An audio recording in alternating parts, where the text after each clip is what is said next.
Rasululloh sallallohu alayhi va sallam musulmon qo'shini ichidan eng yaxshi kamonchilarni tanlab oldilar va ularga Abdulloh ibn Jubayrni boshliq etib sayladilar hamda Uhud tog'i ustida turishlarini va har qanday holatda ham joylardan qimirlamaslikni tayinladilar. Rasululloh sallallohu alayhi va sallam shunday dedilar: bu joyni tark etmang.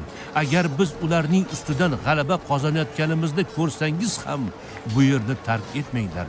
Agar ular bizning ustimizdan g'olib kelayotganini ko'rsangiz ham bizga yordam beramiz deb u yerni tashlab ketmanglar. Amringiz bosh ustiga yo Rasululloh. Biz to g'alaba qozongunimizcha joyimizda sobit turamiz inshaalloh.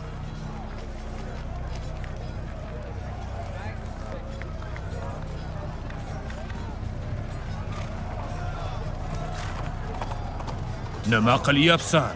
Ayollarga doiralarni tarqatyapman.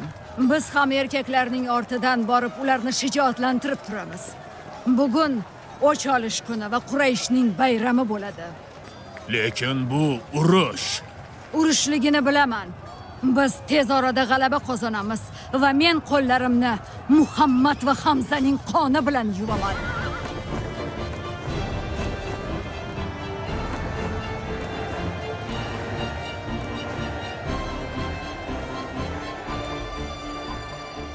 Ey Muhammad, bu kun kechagidek bo'lmaydi.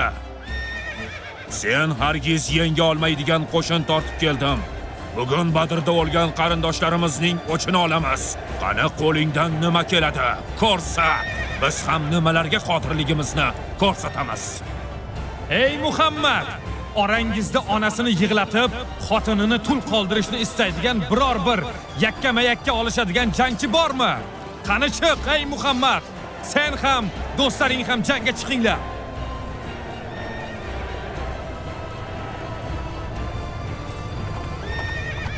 Uhud jangi boshlandi.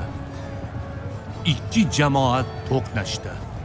Rasululloh va musulmonlarni haq kalima va hidoyat nuri birlashtirgan bo'lsa, Quraysh mushriklari va ularning ittifoqdoshlarini g'azab zalolati va o'ch olishga bo'lgan rag'bat jam qilgan edi. Bu jang go'yoki boshqacha yurish edi va u tilga kirib jang qatnashchilariga bu jangda g'alaba qozongan toifa kelgusida bo'ladigan jarayonlarni o'zi boshqaradi der edi.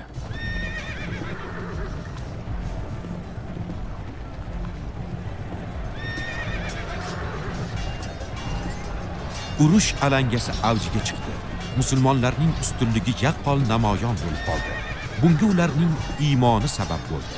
Xususan jang tizginini musulmonlar tomonga burishda katta jasorat ko'rsatgan kamonchilarning mahorati sabab bo'ldi.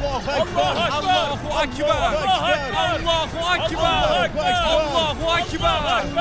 Allohu akbar! Allohu akbar!